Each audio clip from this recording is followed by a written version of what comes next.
دوستو ہومیوپیتھک کے اس چینل میں آج جس بیماری کا ذکر کرنا ہے وہ آج کل کی سردیوں کے موسم میں عام ہونے والی بیماری ہے، اور وہ ہے سردی لگ جانے سے پھیپھڑوں کا درد ہو جاتا ہے۔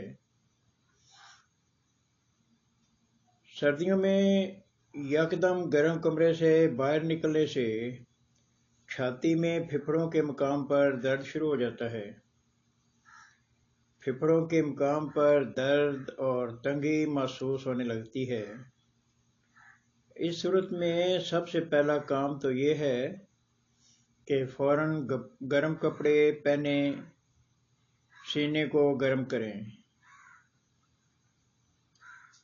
ہومیوپیتھی طریقے علاج میں اس کے لیے بہترین دوا جو ہے وہ بتانے سے قبل آپ کی خدمت میں یہ درخواست ہے کہ اگر آپ نے میرے اس چینل کو سبسکرائب نہیں کیا تو کر لیں تاکہ آئندہ آنے والی ویڈیوز آپ تک پہنچتی رہیں، اور لائک اور شیئر بھی اسے ضرور کریں۔ تو سینے یا پھیپھڑوں کو ٹھنڈ لگنے سے جو درد کی کیفیت ہوتی ہے اس کے لیے ہومیوپیتھک کی جو بہترین دوا ہے وہ کالی کارب ہے۔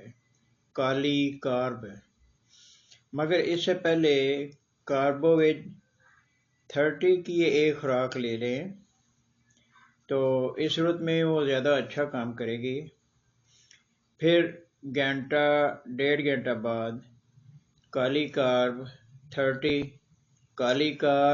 30 کے ایک دو خوراکیں تھوڑے سے وقفے سے لے لیں تو اس سے 2-4 گھنٹوں کے بعد آپ کو فوراً آرام آ جائے گا۔ تو امید ہے کہ آپ کو نالج میں اس سے اضافہ ہوگا، اور یہ کہ جب بھی کبھی ضرورت پڑے خود آپ کو یا کسی عزیز کو سردی سے یکدم ٹھنڈ لگ جائے اور سینے میں پھیپھڑوں کے مقام پر درد ہونے لگے تو یہ دعا ضرور استعمال کر کے دیکھیں۔ اگر کچھ زیادہ تکلیف ہو تو پھر اپنے ڈاکٹر سے رجوع کریں۔ اگلی ویڈیو تک کے لیے آپ سے اجازت چاہتا ہوں۔